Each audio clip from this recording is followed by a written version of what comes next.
Welcome to On the Chain. This is Chip, and I will be flying the plane solo this evening, this morning, this afternoon, whatever time you're coming in, whatever time you're watching. And so we've got something pretty historic, the giant billboard. This is a giant billboard, and it's directed towards a particular somebody, which we'll get into. And this comes from an XRP community member and somebody that was affected by Hurricane Ian. We're also going to get into some news, what's going on over at Binance. Why are they talking XRP over there at Binance? And then we've got, remember that Kim Kardashian endorsement the SEC was filing? Yeah, well, there's something about that too that's pretty funny. And we've got some SEC updates, just a lot of stuff going on tonight, guys. Let's get ready to go. You guys ready? Let's go. Let me find the button. Let's hit it. Let's go. Welcome to On the Chain. Welcome, everybody. Go ahead and drop in the city, the country where you guys are coming in from. Even if you're on the rewatch, doesn't matter. Jeff and I look at all the comments. We love to see the comments, good and bad. Sometimes you guys have really positive comments. Sometimes you don't, and that's okay. Just whatever you're feeling, you go ahead and make yourself known. Sometimes a lot of times we'll respond to those as well, but go ahead and do that. And you guys also, the way you can help out the show is to hit that like button, hit that subscribe button if you want more XRP, Ripple, SEC, blockchain, CBDC news, and you want to be in on that because we're more than happy to provide that as well. I see people starting to file in here. So let's get going. What's going on, Tony Bags? Good to see you, Hans Loaded. So let's go ahead and show this one here. I want to get through some of these stories here. Some good, that's the wrong screen. That's the wrong screen. But let's go ahead and show this one. So I don't know what's going on over there at Binance, but Binance adds XRP to a list of dual investment products. They came out with this announcement right here, which looks like a lot of text. It looks like some assignment from a university where it's just double spaced and just a bunch of gobbledygook. You would think they would have somebody over there designing something, but it just looks like. But anyway, the good news is we've got Watcher.Guru went ahead and has the lowdown for us. So let's go ahead and dissect this one here. It says Binance, the largest crypto exchange. I think Coinbase is number 2 in the world, added XRP to its dual investment products. Exchange published an official blog to announce the new listing. The exchange will also launch a fresh batch of dual investment products with revised target prices, settlement dates, and the users can then use these new products to utilize Binance's sell high or buy low products. So that's kind of an interesting development. What's going on there? Don't really know what that's all about, but there's something to be said about that. And according to the official announcement, the new XRP product will be available for trading on the 4th, which is today the 4th? What day is today? Today is the 4th. I think at the time of recording, today is actually the 5th. So this was available as of yesterday. And additionally, the annual percentage rate for the product ranges anywhere from 4% to, get this, 179%. At press time, XRP was trading at 0.45, up by 0.8 in the last 24 hours. Interesting. I think it's actually, I thought I saw it touch 50, but who knows? Who really knows? Anyway, so there's that little tidbit. I probably should pull up the XRP price. Let me do that right now. XRP price. Let's see what we got here. What is the XRP? Why is it so hard to find the price, man? Shouldn't be that hard. Price index, see what CoinDesk says. Yeah, so it's up at 48 cents, almost 49. It was touching up against 50 there. It's kind of like in that real volatile spot, kind of a real sort of a odd volatile sort of spot right there. And next up here, we've got this one right here. So do we think central banks, we've talked about central banks a lot here. We've talked about the CBDC, the fact that it's really not cryptocurrency, and the fact that it's programmable. But I saw this story, really caught my eye. This one yesterday, I think it was last night that I saw this one. But check this one out. It says here, central banks cool on retail CBDCs.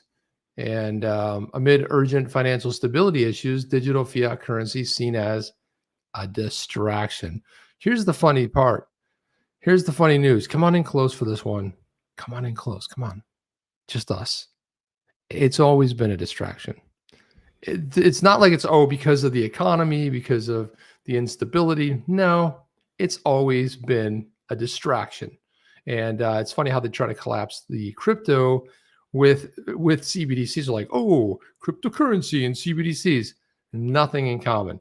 Can someone program your XRP or your Cardano so that it will only work in certain locations or won't work at all? Can somebody do that? No, because it's decentralized. That's part of the issue that I have with these CBDCs is the central bank. It's a centralized product. And of course, with any centralized product, what are you going to have? I call it problems, big problems, massive, big problems. We got Australia's in the house. As always, good to see you. Swift says they solved the problem. Yeah, I saw that. I was actually going to talk about that, but then I thought, what's the point? I read the article. It's pretty boring. I saw what they did. They did a couple of tests. What did he do? Here's the problem with Swift. They're basically missing the whole liquidity picture, and they're using 3 different partners. Look, good for them. It doesn't matter how many more people come in this space. There's a lot of money to move around. Ripple's been doing it for 10 years with their software. There's a lot more use cases out there for XRP. It's not going to end right there. So I wanted to jump into this. So this one, I love this quote right here. So this whole thing talks about the decision by the Bank of Japan to move the idea to its pending tray as a further indication of the cooling enthusiasm among major central banks for fiat digital currencies, especially in the retail sector. And this follows my favorite quote here, the UK House of Lords declaring that the CBDC, and this is something that Jeff talks about often, is a solution in search of a problem. Boom. Why isn't Jeff here to experience this? Jeff talks about this all the time. A solution in search of a problem. There's a lot of cryptocurrency projects out there that are exactly that. They are a solution in search of a problem, but that's fantastic. It's something Jeff says often. And then the Bank of England, European Central Bank, the US Federal Reserve, all separately continuing to so-called study, consult publicly, announcing either unequivocal decisions or firm timetables. And it's just a lot of gibberish, a lot of jibber jabber there. Up to 100 central banks have been seriously studying CBDCs. Sure, they have.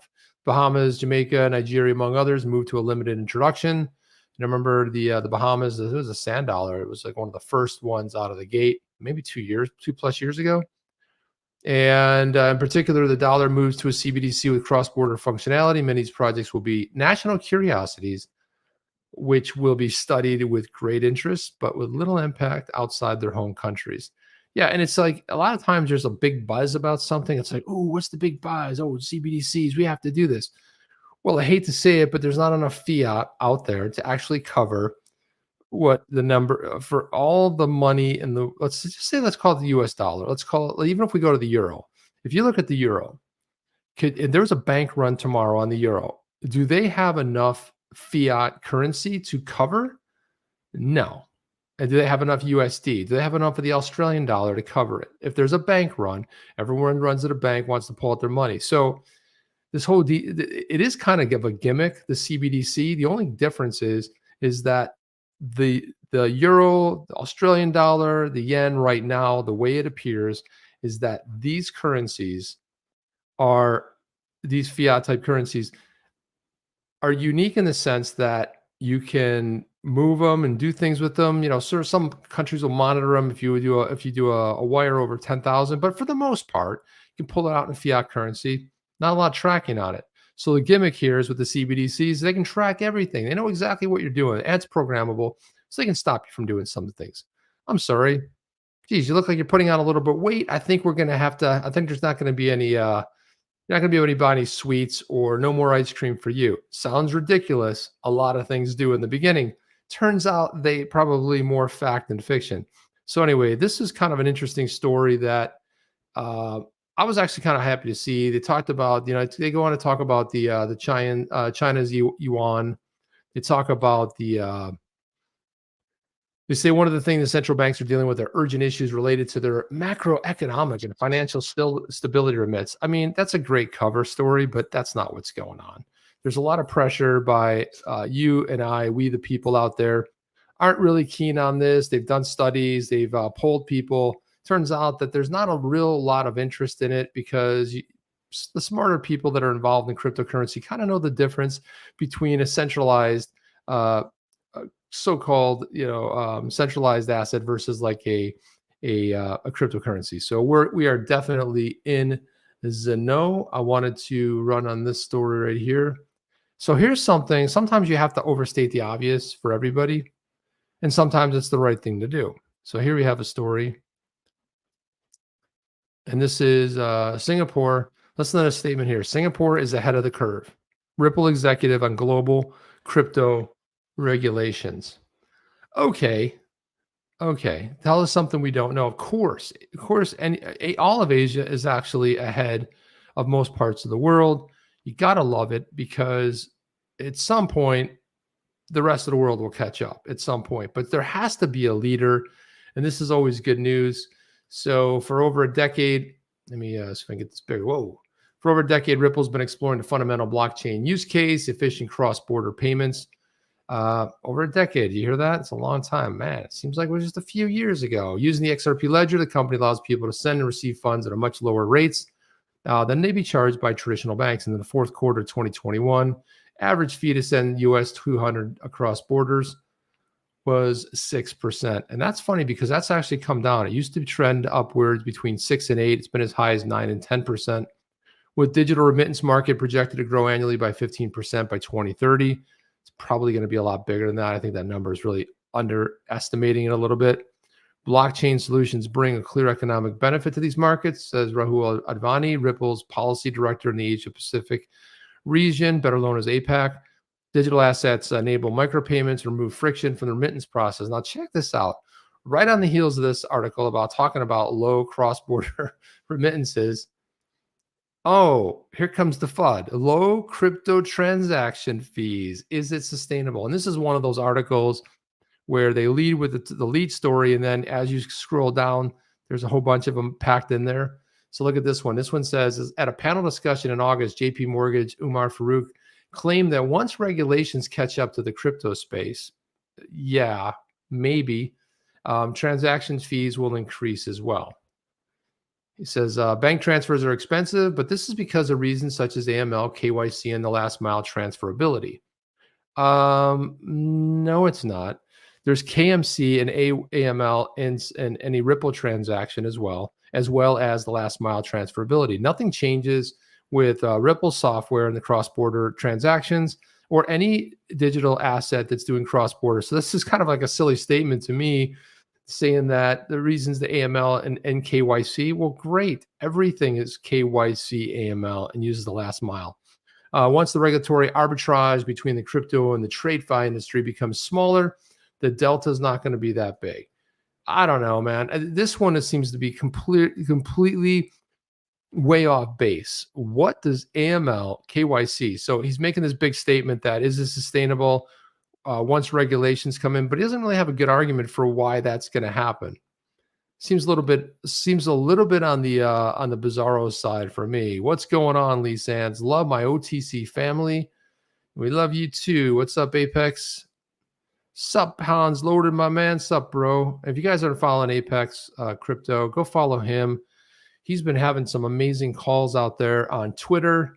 And I don't get to see them all, but I'm just telling you guys, go follow him. Apex, drop your Twitter in there. You guys should be following him. He's a good visionary and, again, a good voice of reason. So go ahead and check him out over there. Drop in your Twitter link. And so he says so there he goes. And not entirely valid. Compliance does cost. Reality is the friction is traditional rails from compliance cost. Blah, blah, blah, blah. You no longer have to pre-fund your destination corresponding banking accounts, Advani explains. And that's part of it too, that pre-funding.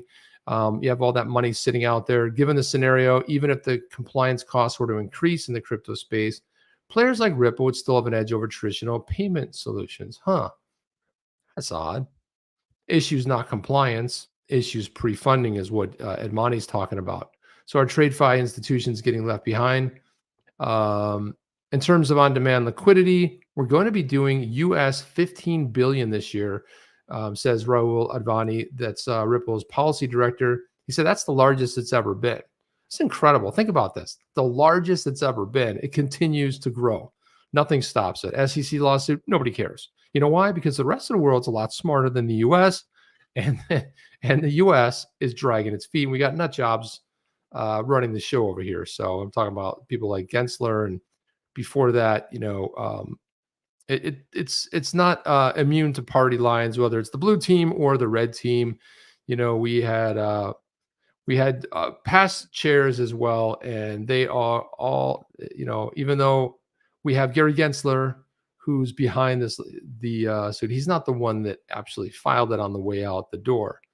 So as blockchain solutions disrupt the financial industry, Ripple sees collaboration as the way forward. Another quote, he said, "Since we started building 10 years ago, our approach was very clear that we needed to involve traditional banks. Banks play a very important role in the ecosystem." Advani continues, "We don't see us working at opposite ends. We work together to provide benefits to the broader economy." And this whole thing right here. Sorry, I should have brought that bigger, but you guys can see it. I think one of the things that is key here, something we should probably keep in mind, is that a lot of people, and this is where that whole bankers coin came from. It's like, oh, Ripple's working with banks. Yeah, okay, Ripple's working with banks because they make software that does cross-border, remittance payments, and they also have on-demand liquidity. Yeah, that's part of their product line. But XRP is a decentralized asset. Bottom line is, when you are trying to move everything forward, and this is one of the strong points, I believe, of Ripple. When Bitcoin came out, it was all like, it was all like, screw the banks. Banks are no good. Listen, banks aren't going away anytime soon. They're going to adapt. They're going to change. And the way we see a bank today may be very different than the way we see a bank, let's say, into 15 or 20 years, especially as banks start custodying crypto. Suppose that becomes a bigger part of their business as a trusted source to custody crypto and some other products that get introduced that are all around a decentralized type of assets. So banks change and morph over time, but Ripple was right and very smart in going after this and understanding that you are not going to flip the switch. Did Ripple replace Swift yet? No. It doesn't happen overnight. So you want to work with your existing infrastructure, build up that infrastructure. Not only that, but it's all these tentacles out there that help you achieve your goal much faster. So a lot of people have critiqued and criticized, that's what's all I'm going to say here. Criticize Ripple, especially the maxis. BTC maxis are begging for the banks to buy their coin. That's a strong point, Alchemist, because it's funny, as banks started doing that, and availability to custody, they're like, oh yeah, banks. They're like, wait a minute, were you guys against the whole bank thing? So that's a funny sort of a development. So we have this one from Jimmy Filan. We had we had two recent filings in the SEC case, which I wanted to pop up here. We had Jimmy Filan here puts out this one. And I'm sure you guys have already heard about this, but the SEC, well, hang on a second here. I got these in wrong order here. Let me put these in the right order. Do I have both of them wrong? Huh. I wanted to pull up the first one. I want to pull up the first one first. Okay. Yeah. Okay. I think we're in the right order here. Sometimes, that's why I pull these up ahead of time. But let's look at this right here. Sometimes, here we go. So as you guys both know, iRemit and TapJets, obviously independent parties, not a party to this lawsuit, but they did go ahead and file amicus briefs, and because they're partners with Ripple, and their business largely depends on the use case of XRP. So here we go. The SEC opposes. Oh, big shocker. Wait a minute. The SEC opposes the iRemit and TapJet's motions to file amicus briefs, claiming that the proposed briefs are improper attempts to offer outside evidence outside the constraints of discovery restrictions, the rules of evidence, and this court's prior order. And you know what I say to that? Nice shot, man.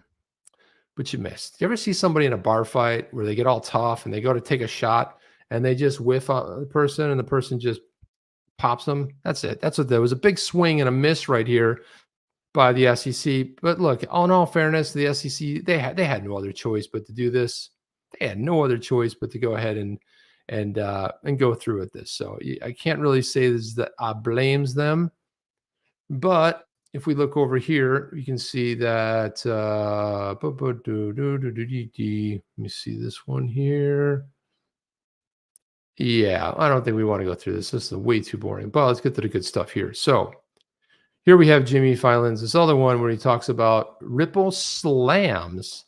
And like the word I like to use is throw punches. Throw punches the SEC and the SEC's opposition to the IRemit and TapJet's motion to file amicus briefs. If the SEC cannot evaluate the veracity of such claims, then it had no business bringing the litigation in the first place. That's a strong statement right there. If they can't evaluate the veracity of the claims, and why would they bring in this? Why was this even filed in the first place? Nobody knows. So I want to run through this because this is some good stuff right here. Here it is right here. Dear Judge Torres, defendants Ripple Labs, Bradley Garlinghouse, Chris Larson, respectively, submit the letter in response to the motions for leave file amici curiae briefs by IRemit and TapJets.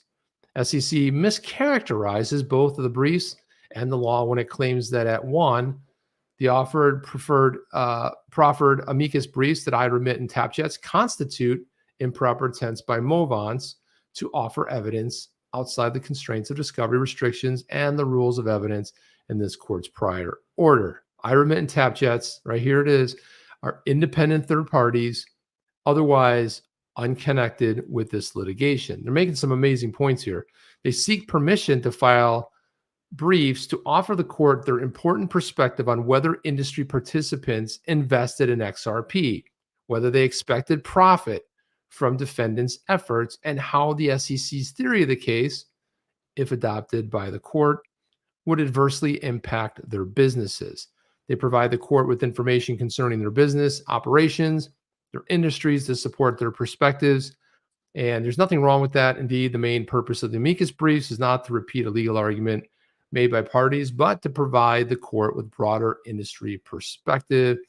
And of course, they're citing some case law, Clues versus Brownsbury, a whole bunch of, they say that courts deciding to permit the amicus brief should consider, and among other things, whether the brief will assist the judges by presenting facts or data that are not to be found in the parties' briefs. So I actually like this line of attack because, and this is huge too, because I can't imagine the judge would honor the SEC's claim over here. I don't really see them, right? Because you have two independent companies, and what they're really doing is they're blowing the SEC's argument right out of the water, right? What do they keep saying? The whole reason was there was an expectation of profit. This is Gary Gensler's middle name. Gary expected a profit by another party. Gensler. That's what he always touts. That's like his narrative. That's his line that he always goes back to. And what happens with IRemit if they go ahead and TapJets if they file this? Well, they're third parties. Were they expecting a profit? No. It's the XRP is a currency that is vital to their business and running their business. And this is a fantastic way to really look at this. And to go on here, let's go ahead and read some more of this. Got to read through all the case law stuff. By the way, speaking of case law, John Deaton will be here back on the chain Sunday night. So really excited about that. Great to have John back. Now, here's the thing. Before he files his next paperwork, right? This is going to be the last time we're going to have any input, the XRP community, before he goes into hibernation, because he's got some wordsmithing to do, and you can guarantee it's going to be great. So Sunday night will be the last chance to talk with John Deaton, and let him know exactly what needs to be in that brief before he actually files. So that's going to be pretty exciting. We'll get into a lot of stuff. Cuffs come off. We will go in deep, as you would always expect from Jeff and I on the chain. Okay, all going back here. The amici cannot present evidence because they're not formal parties of the litigation, and permitting amicus brief to present factual material at summary judgment. Of course, more case law here, which, you have to cite case law because it basically grounds your argument there. And there's some more case law. Yeah, this is just citing. This is backing up all their comments. SEC cites only 2 cases in support of its opposition, both of which are inopposite. Strasser versus Dorley, the First Circuit, questioning whether the wisdom of the court proactively inviting the participation of a particular amici, held that where a district court lacks joint consent of the parties, only an amicus with a special interest may file briefs. So anyway, it's a good sort of a takedown. Finally, the SEC remarkably suggests that it would be prejudiced by its inability to evaluate the factual veracity of the claims or show the Movant's facts are disputed. The SEC sought summary judgment based on what it erroneously claims are undisputed facts. That, remember, every purchase of XRP was an investment, and that every XRP purchaser would expect a profit from Ripple's efforts. So this whole complaint is based on. Nothing could be more to the point than these two amicus briefs refuting or at least disputing both of those points. The SEC cannot evaluate the veracity of such claims. It had no business bringing the litigation in the first place, respectively submitted. Of course, you got Michael Kellogg from DeVoisier and Plimpton filing this. You have all the other. You have counsel for Garlinghouse. Everybody's in here. They're all in here. So it's all on the record, as they say. So there we go. What else do we have? Let's go in the comments. What's going on in the comments? Anything happening in the comments? Where is everybody tonight? Where is everybody? You guys tweet this out?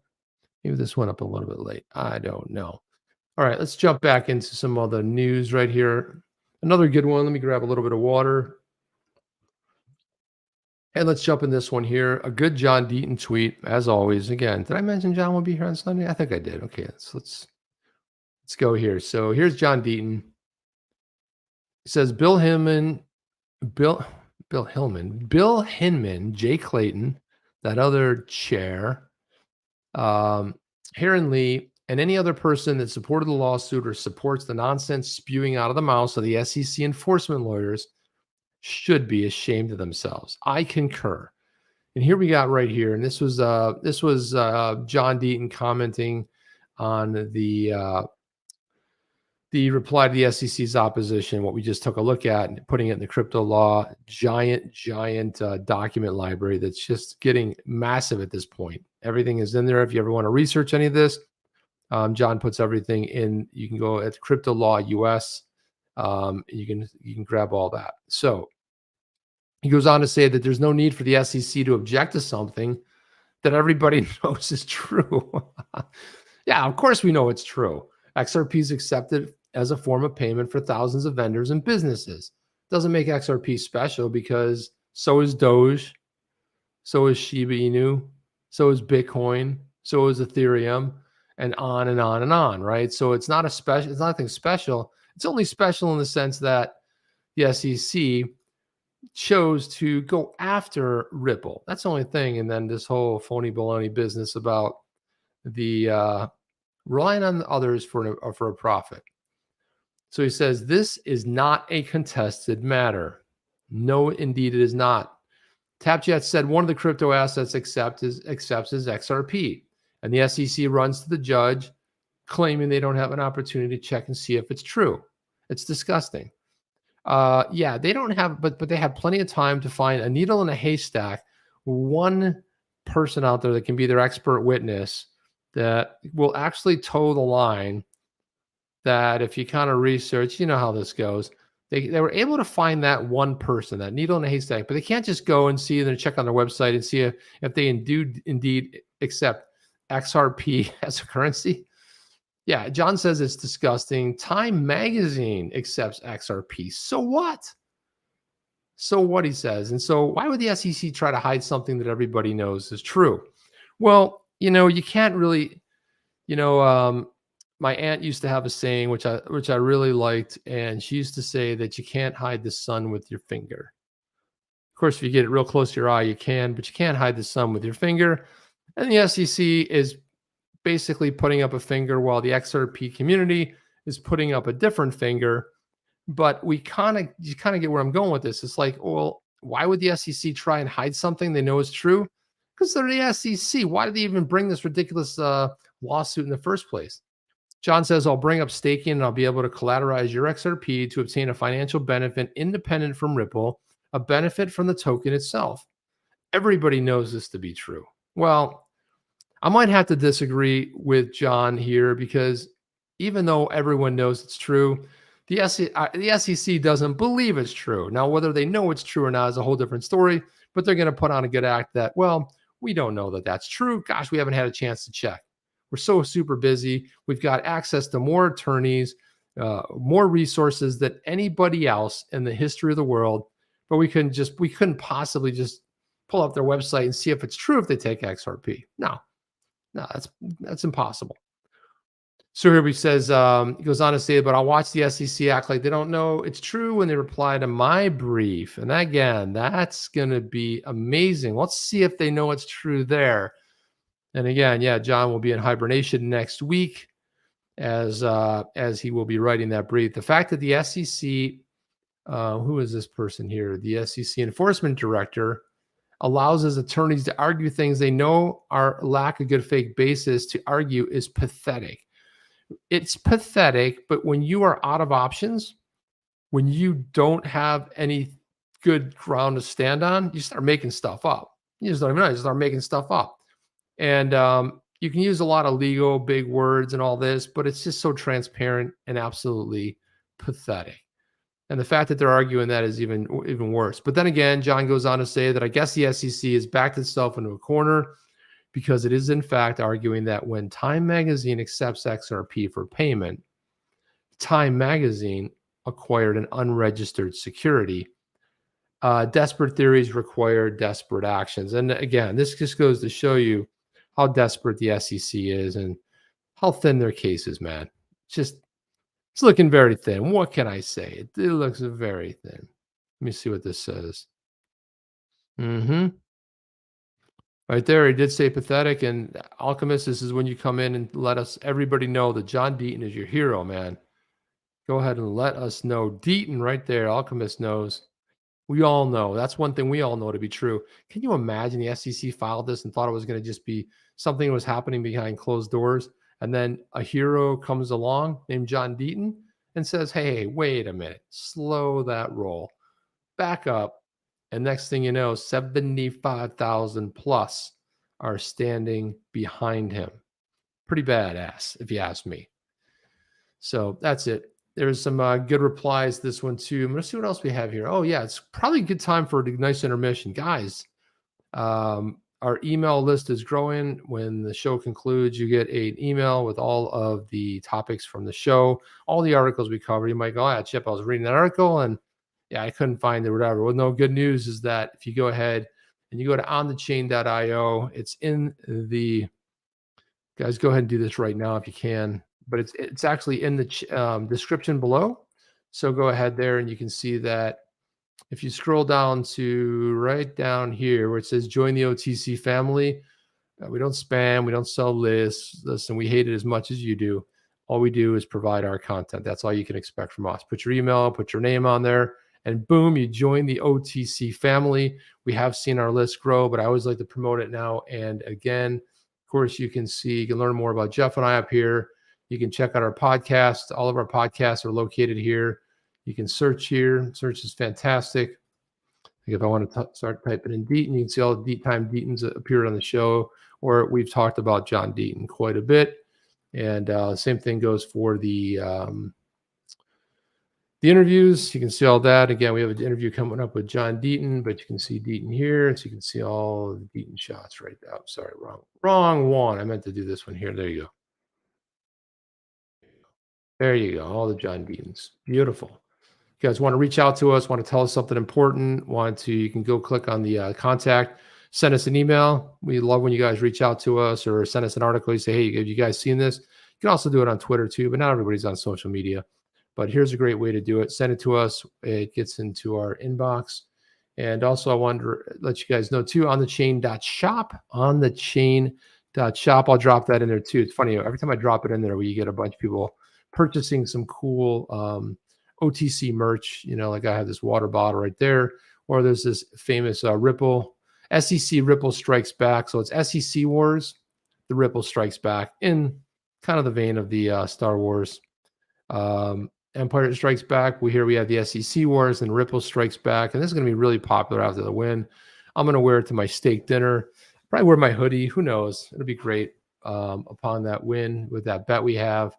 And so, yeah, there's a whole bunch of those on the chain on the back. And there's a whole bunch of stuff you can buy here. We even have a different color tees. And here's the famous one. XRP. Can't be 100% sure. but I think it's magic. And so there we have that.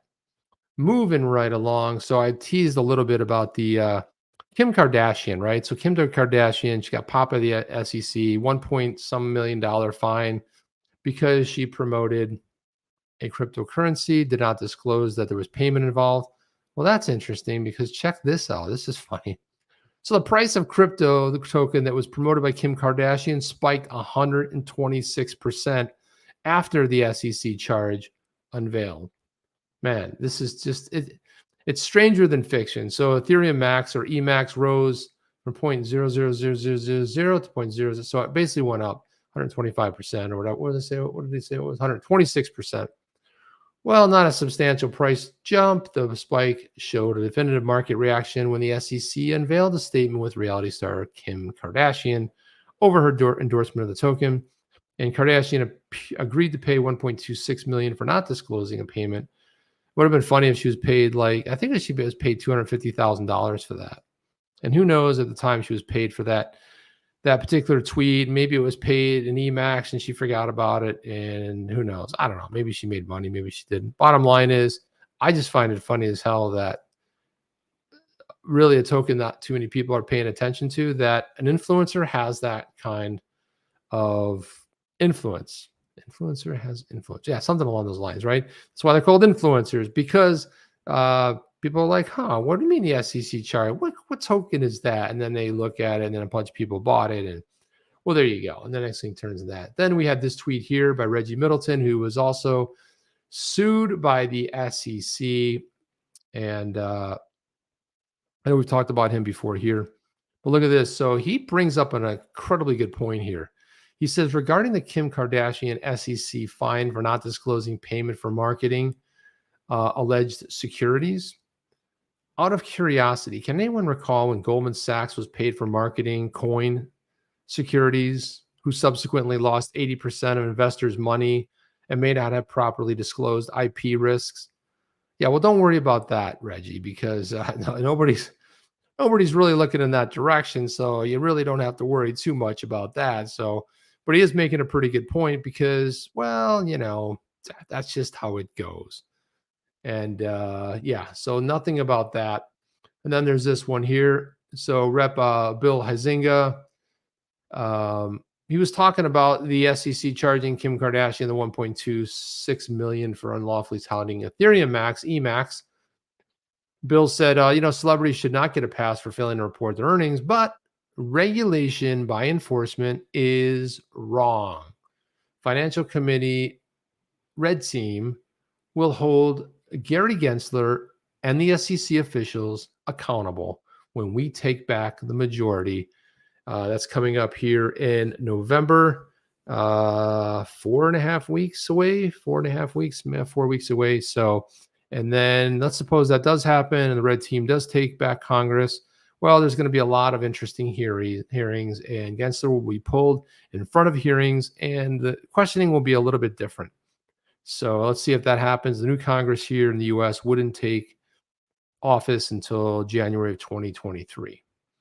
So he says Congress must provide guardrails and clarity for digital assets. And he got it right, because a lot of times we hear how come the SEC is not doing anything? Well, SEC is just a regulatory body that follows Congress's lead. Legislation is written by Congress. Congress needs to provide guardrails and clarity for digital assets. Okay, well, let's see, get that one cranked up as well, Bill. Go ahead and pass something in January, and then guess what happens? Ripple lawsuit's over, real clear, and it pretty much done for, right? So that's pretty, I thought that was pretty interesting right there. And what else do we have here? What else do we have in our bag of tricks here? Okay, so Gary Gensler put out this ridiculous video. Gosh, he's ridiculous. I'll let it play in the background. You guys can't hear it, but he's talking about influencers and their products and services, right on the heels of this Kim Kardashian thing, and showing influencers, B-roll, basically making influencers out to be morons. And usually the talking head is the moron, but they're using these real clever videos and real bright. You see Gary's kind of real dark, and it's just ridiculous office hours that he does, and he's going to school us on what he's talking about. But here, check this out. let's see where here it is right here. Yeah. So so there's some great comments right here. And this one here, here's Apex Crypto right here. It says, but how can the public know it's a crypto security when your office won't even give a definition of what a crypto security is? Now this is really good. And Apex is alluding to the fact is like, how are they enforcing a rule that doesn't even exist? There is no, how can you say it's a crypto security when there's not even anything by Congress? They're just making it up. That's a really good, astute observation. This one I love. Here's Library. As you know, they are also being sued by the SEC. And then they put up a poll that said, who would you trust more to run the SEC? Kim Kardashian or Gary Gensler? And the poll is shocking because there are 29% of the people out there. Let's call it 30%. Let's round up. There were 30% of the people there that thought Gary Gensler would do a better job of running the SEC. I think almost anybody would do a better job. And you really underestimate someone like Kim Kardashian, who's worth probably 10 times what Gary Gensler is worth. Like her or not, she is quite the businesswoman. She's, I would trust her. I just want to know who the 30% of the people are to think Gary Gensler would do a better job. That's what I want to know. That right there is shocking. And it wasn't like there were 100 votes or 1,000. There were almost 13,000 votes. So if you guys do the math, you figure it out there. That's like over 3,600, 3,700 people. I think Gensler is more apt to, because he's doing such an awesome job right now. Why wouldn't you reward him even more, right? I mean, why not? Why not? Wanted to pull up this video here. Thought this was kind of interesting. This is David Gokhshtein. CNBC when XRP. And he's talking about CNBC here. And just listen to what he has to say here, because this is when we talk about what's happening with the SEC and all this stuff. But here's David Gokhshtein, and listen what CNBC was up to. CNBC when XRP was at $2.50 or 54 cents. CNBC was telling you how to buy XRP. This is no lie. CNBC was on live teaching everybody at $2.54 how to buy XRP. Then at 71 cents, CNBC was teaching you how to sell.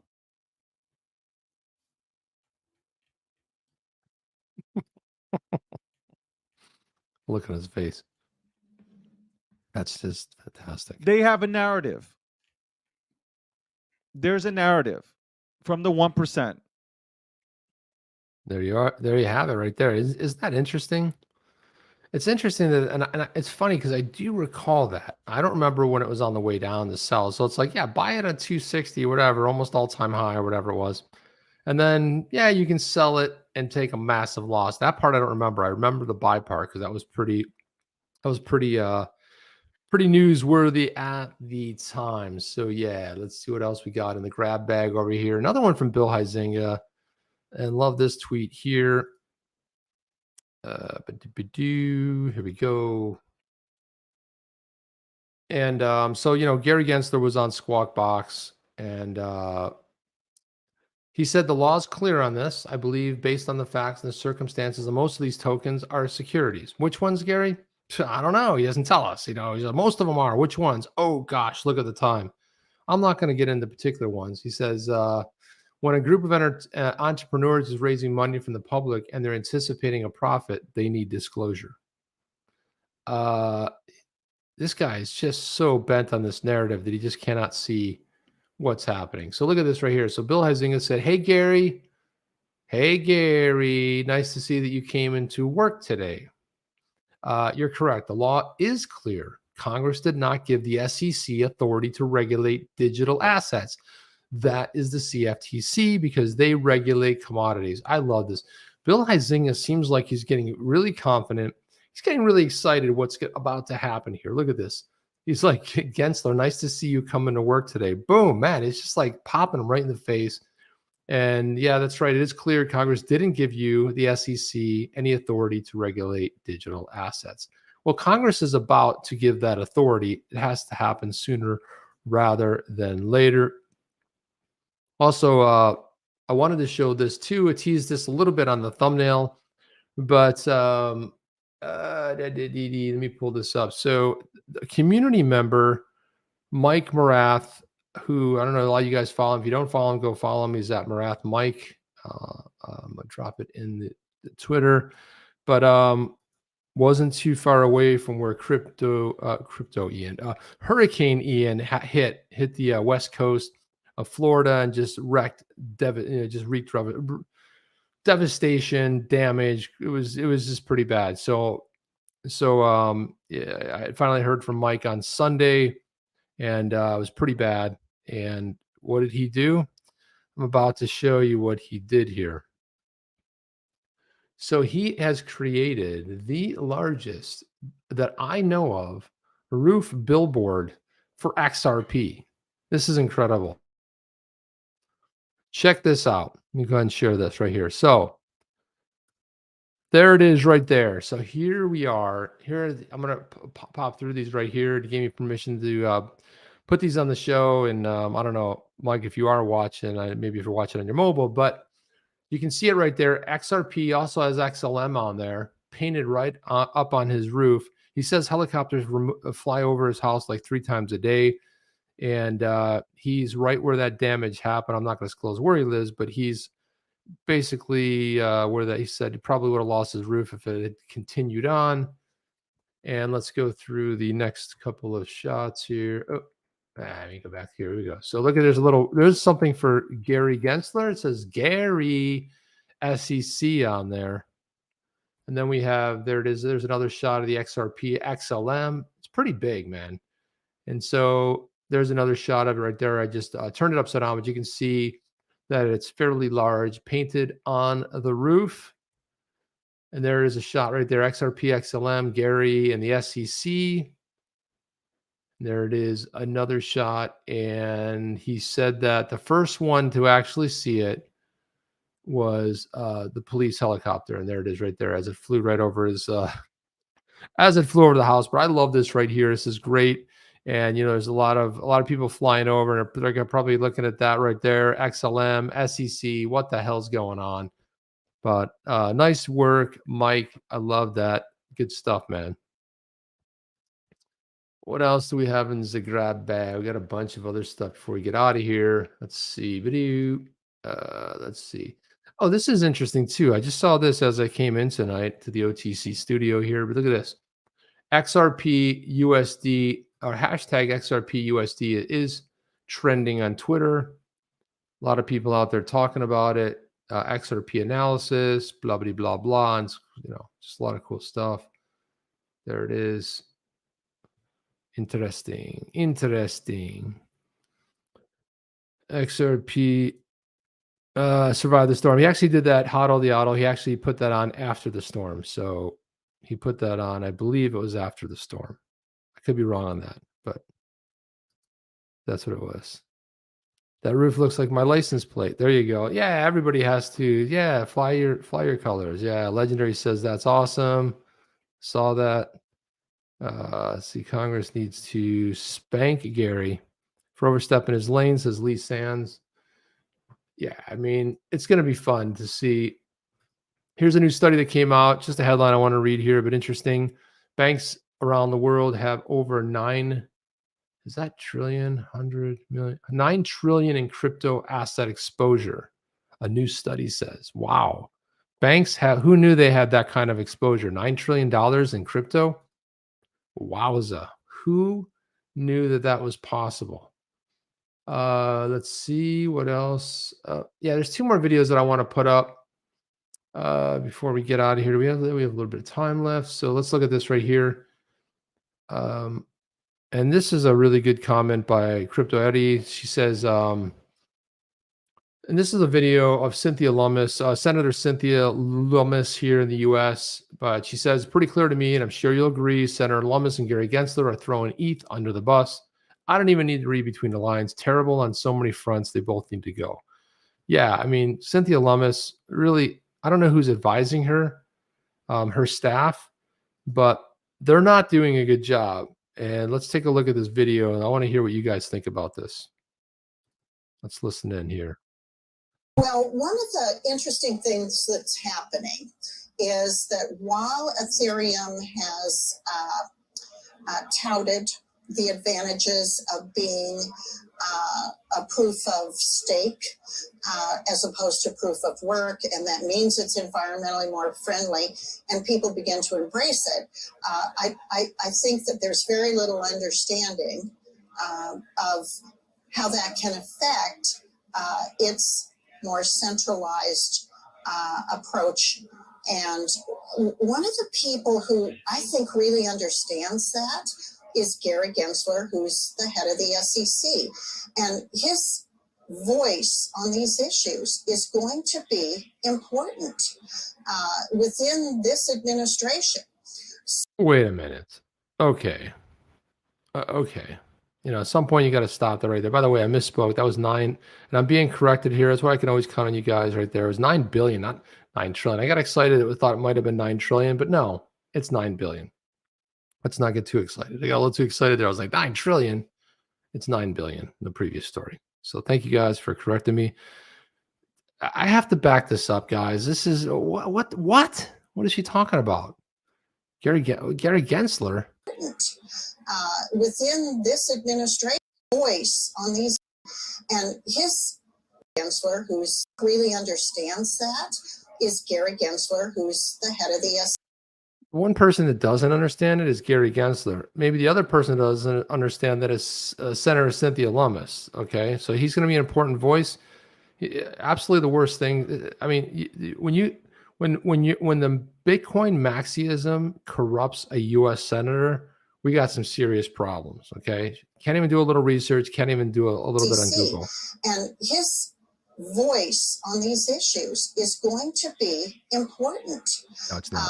Within this administration. No, it's not. So I'm pretty confident. I'm pretty confident that when he gets dragged behind Congress, we're going to expose a lot more things, and we're going to see how confident, and you'll be able to eat those words. That the jury's still out with him on Ethereum and where it should fall in terms of a regulatory bucket.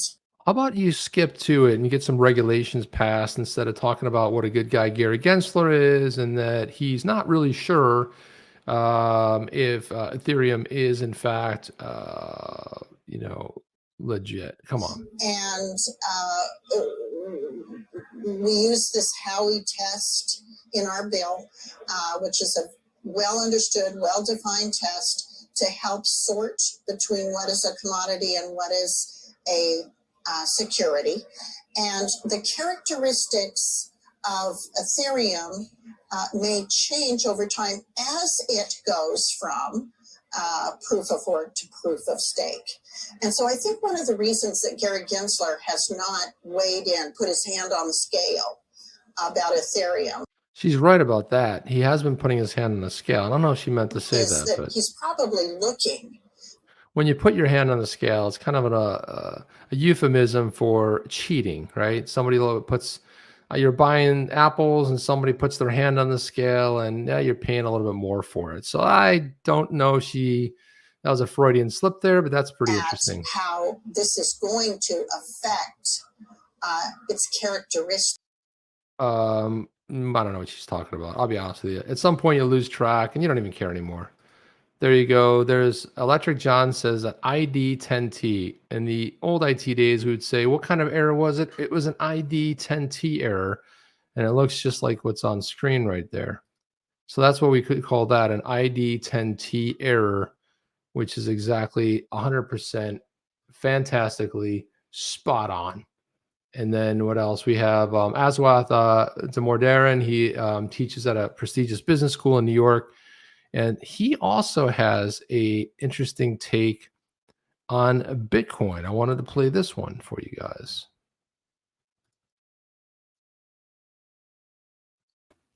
Currencies cannot be valued, they can only be priced.